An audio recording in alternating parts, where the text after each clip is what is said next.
Selamat datang ke The Nasi Lemak Show. Dan hari ini saya berada di Kampung Baru nak rasa nasi lemak Wanjo. Dan sebenarnya saya ada history dengan kedai ini sebab video pertama saya buat sebagai pengkritik makanan sebenarnya dekat sini. Tapi hari ini saya nak rasa nasi lemak dia mengikut sistem rating The Nasi Lemak Show. Jom.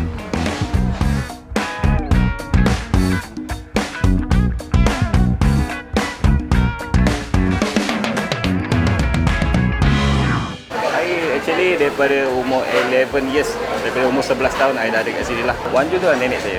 Okey, masa sekolah, then masa cuti datang tolong. Okey. Sampailah sekarang.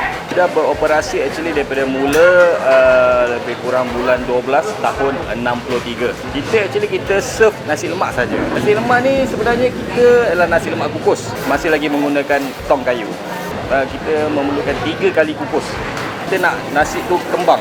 Dan lepas tu beras tu dia berderai. Bungkus dengan makan lebih kurang dalam 800 pack je tu hari normal. Pagi dalam petang lebih kurang dalam 40 kilo lah. Tapi kalau macam public holiday, weekend, biasanya dalam 60 kilo. Kalau saya yang paling suka biasanya rendang daging lah. Rendang daging. Saya suka rendang daging. Tapi ikut pada customer. Kebanyakannya daripada dulu kita punya maknanya lauk yang ni lah, yang cepat lah, hot selling lah. Okey. Sotong dengan padu lah.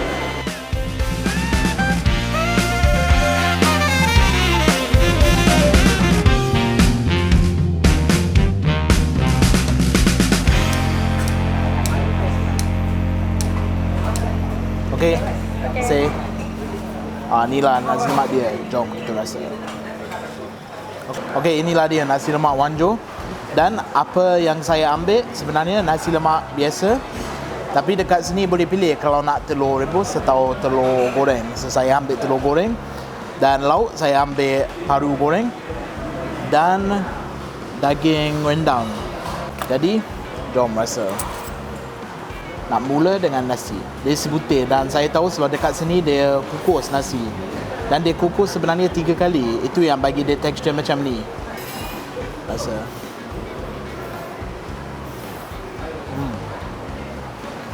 Nasi dia lembut sangat sebenarnya. Dan memang nampak dia tak melekat. Sedap juga nasi ni. Dan dia panas. Dia ambil fresh tadi. Jadi kalau saya nak bagi rating dekat nasi, saya rasa saya bagi 5. Memang 5 out of 5. Nasi lemak dekat sini memang kena dengan saya sebab rasa santan secukupnya, rasa berlemak dan dia tak melekat, lembut sangat. Sekarang saya nak cuba sambal pula. Dan kalau kita tengok tekstur sambal dia, dia sebenarnya tak pekat sangat. Tengok tekstur dia. Dan dia tak berminyak.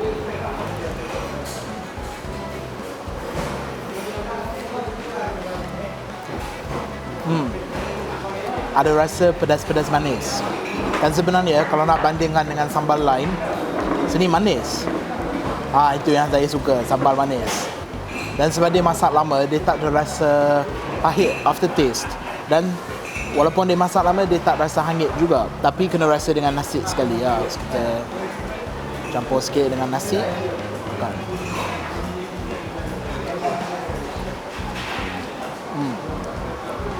Manis secukupnya, pedas untuk saya secukupnya, dia tak pedas sangat. Jadi kalau orang suka sambal pedas sangat, ni bukan sambal dia. Jadi kalau nak bagi rating dekat sambal dia, okey, kalau ikut saya nak bagi 4 out of 5, 4. Dia memang kena dengan saya sebab saya suka sambal pedas manis. Sekarang saya nak cuba condiments pula. So condiments kita ada timun, ikan bilis, tapi saya tak nampak kacang. Telur, saya ambil telur goreng. Dan ikan bilis ni nak rasa dulu. Saya suka ikan bilis macam ni. Kadang-kadang bila ikan bilis baru dimasak, dia crunchy. Tapi bila biar lama, dia akan jadi lemau. Tapi ni masih crunchy lah, suka.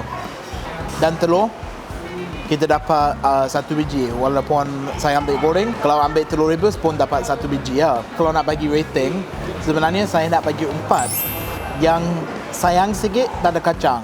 Tapi kita kena ingat, kita dapat telur 1 biji tu. Kadang-kadang kita dapat suku telur ke. Okey, sekarang saya nak cuba lauk. Dan dekat sini, lauk yang famous dekat sini, paru goreng. Dia tak buat sambal paru, dan kalau saya tak silap dia ada berempah sikit. Jadi nak rasa.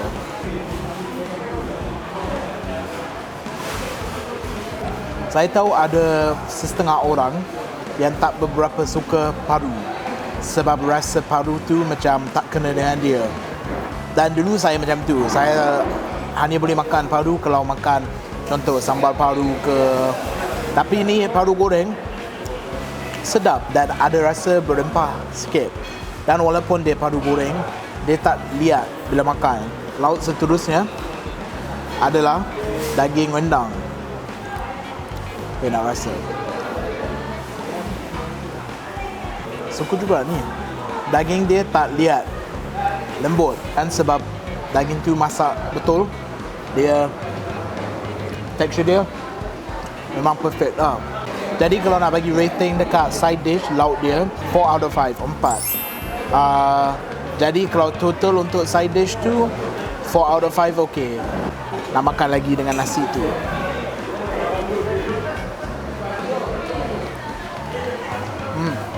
Nak bagi rating dekat harga. Jadi kalau ambil nasi lemak biasa, harga dia RM4, dan RM4 tu dapat telur sebiji, bukan yang suku apa. Kalau ambil contohlah paru goreng macam ni, satu cucuk RM2.50. Dan kalau ambil daging rendang macam ni, harga dia RM4 untuk lauk saja.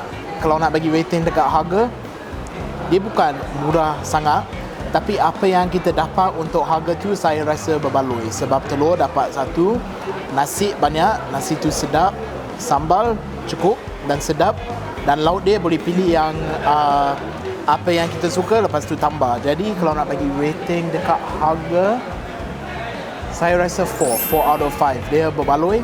Apa yang kita belanja dekat sini, saya rasa memang puas untuk apa yang kita dapat. So 4 out of 5 lah. Okey, jadi kalau nak kira overall score, sebenarnya 4.2 out of 5. So kira dia above average.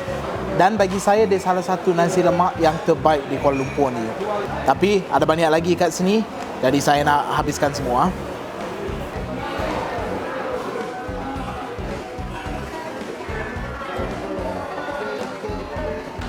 Itulah dia nasi lemak Wan Jo. Dan kalau korang semua pernah makan nasi lemak kat sini ataupun nak makan nasi lemak kat sini, jangan lupa tulis komen dengan rating korang dekat bawah ni, sebab saya nak baca satu persatu.